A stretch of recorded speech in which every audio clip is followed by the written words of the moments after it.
মাননীয় মন্ত্রী, আমার খুব আফসোস লাগছে কেন আমি ওখানে থাকলাম না। কয়েকদিন আগে আপনার কাছে একটা লেটার পাঠিয়েছি, আমারও একই অবস্থা, বিশ্বজ্জা। মাননীয় মন্ত্রী মহোদয় আমার জানা মতে কাউকে হতাশ করে নাই, কাউকে নিরাশ করে নাই। উনি ওনার দপ্তর থেকে স্বাস্থ্য সেবা নিশ্চিত করার লক্ষ্যে উনি বিভিন্নভাবে উদ্যোগ নিচ্ছে এবং আমাদের আশ্বস্ত করছে আমাদের নির্বাচনী এলাকায় যে সমস্যাগুলো আছে উনি সেগুলো সমাধান করবে। এই জন্য ওনাকে আমি আন্তরিকভাবে ধন্যবাদ জানাচ্ছি। আমার নির্বাচনী এলাকা টাঙ্গাইল ৭ মির্জাপুরের একটা পাহাড়ি অঞ্চল আছে, মির্জাপুর উপজেলা এবং বাসাল সখীপুর পাহাড়ি অঞ্চল, আমার মির্জাপুরের একটি অঞ্চল পাহাড়ি অঞ্চল। এখানে টাঙ্গাইল ৮ নির্বাচনী এলাকার মাননীয় সংসদ সদস্য মাননীয় মন্ত্রী অ্যাডভোকেট আহমদ আজম খান আছেন।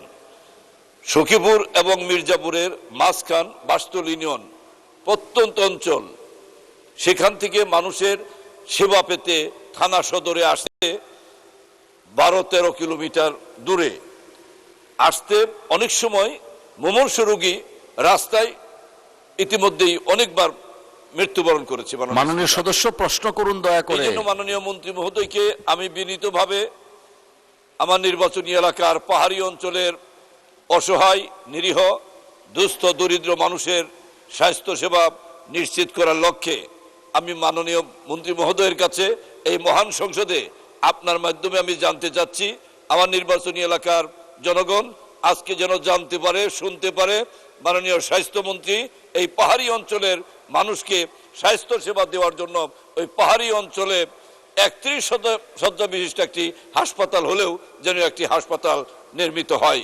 আপনাকে ধন্যবাদ মাননীয় স্পিকার। মাননীয় মন্ত্রী। Sir, in such a convincing manner মাননীয় সংসদ সদস্য ওনার পাহাড়ি অঞ্চলের বাঁশতল এলাকার মানুষের কথা বলেছেন। আমি তো অনেক ক্রুয়েল হতে পারবো না মাননীয় স্পিকার। টাকার বরাদ্দ পেয়েছি, উনি জনগণের প্রতিনিধি, ভোটে পাশ করে এসেছেন। সেই বিচ্ছিন্ন পাহাড়ি অঞ্চলের মানুষের জন্য বাঁশতল এলাকায় একটি ৫০ শয্যা বিশিষ্ট স্বাস্থ্য সেবা কেন্দ্রের কথা বলেছেন।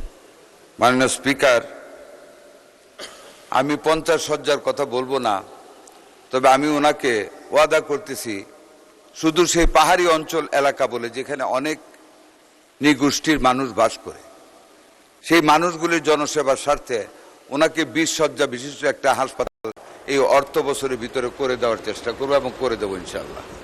ধন্যবাদ মাননীয় স্পিকার আপনাকে। মাননীয় মন্ত্রী, আমার খুব আফসোস লাগছে কেন আমি ওখানে থাকলাম না। কয়েকদিন আগে আপনার কাছে একটা লেটার পাঠিয়েছি, আমারও একই অবস্থা, বিশ্বজ্জা।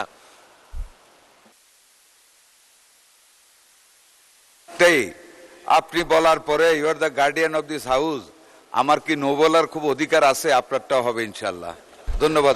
আলহামদুলিল্লাহ, অসংখ্য ধন্যবাদ মাননীয় মন্ত্রী।